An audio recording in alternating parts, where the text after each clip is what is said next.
So, hello everybody. Today episode I will speak on the legendary Tupac Shakur. He turned 47 years of age today, if he was still alive.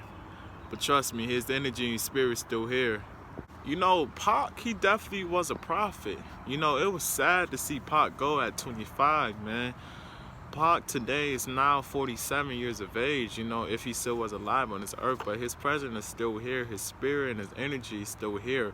I feel like it expanded even more when he died though, because when he died, he became a bigger legend than he already was when he was alive.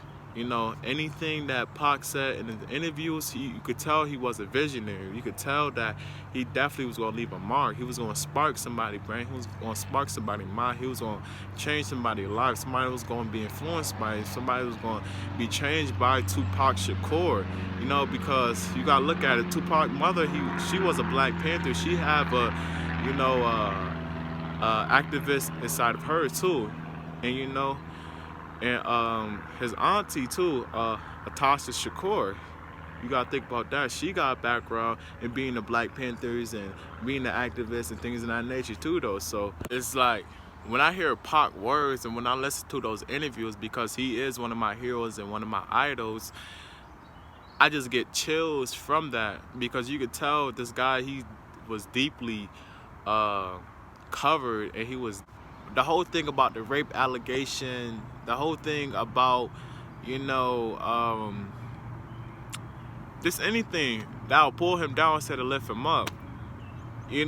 About people calling him a false prophet. How Pac was a false prophet though? Only thing he was trying to do is uplift his community. He felt like God gave him a mission to fulfill on this earth, and that was to uplift his people though, man. So how dare you could talk down on somebody that was trying to make a change in the community? He was trying to bring a change. He wasn't trying to take away from the community. He was trying to add something to the community. And it's funny because people look just like you, always trying to talk down on something that you're trying to create or something that you trying to bring forth to people's lives so they could have a different reality, so they could live in, man. Not only for the parents, but for the children too, though, man, because children are heavily influenced by music, period. It's the rappers. The whole thing Pac was saying too, he was saying that it was us that we brought those negative experience into rap. Pac was doing that. All the experience that he was enduring throughout his years growing up or whatever, he was bringing that to rap. So rap became like poetry. Rap became a expression of your experience throughout life and everything, So he definitely was a visionary. He definitely had a lot of things going, what he was going to do for the Black community. He said in the interview that he was going to organize the gang members in the streets and turn all the negative things the gang members was doing in the streets and turn it into something positive. He said it need to be summer leagues, it need to be basketball, football leagues. We need to bring it all back into the community. And he just is definitely, man, one remarkable guy, an impactful, influential, creative guy, man. And his whole death and how he got set up in Las Vegas, over some gang related, crap, with the Crips and the Bloods, or people want to call the Crips Pyrus or whatever you want to name them. I felt like it was BS. It was definitely BS to me. I feel like, man, Suge and Bad Boy, it was like the whole thing was planned to set up though, man. It was. The person who killed him got paid. And it's funny because the person who looked just like him, the person who killed Pac looked just like him.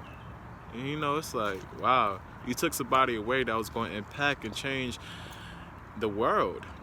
It's always people that's so young will have the mindset, that have the intelligence, that have the imagination about just changing the world, changing the community, start with their people first and just move their way up though. It's always those people that always die so fast in life.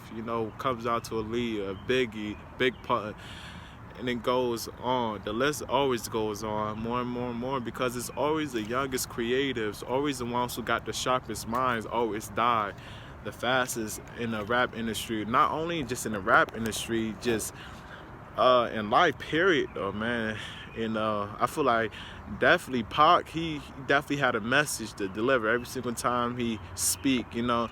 And yeah, man, he definitely uh, was going to take the world by storm, man. You know, and he was ready for that, though, man. Based on his experience, how he was molded by those experiences, the experience made him better, not bitter, you know. So he definitely was ready for it, though, you know. Anything, and he said this in the interview too. He said, only thing that could stop me is death, you know. That man was strong, man, mentally, physically, and emotionally, and sexually, and other things. He was strong. He was sharpened. He was sharp by God, man. Pac legacy will forever live on. He became a bigger inspiration, became a bigger legend, and he became a way bigger influential individual when he died. September 13th, 1996. A year after Big. Rest in peace. Rest easy, King. Your name will forever live on.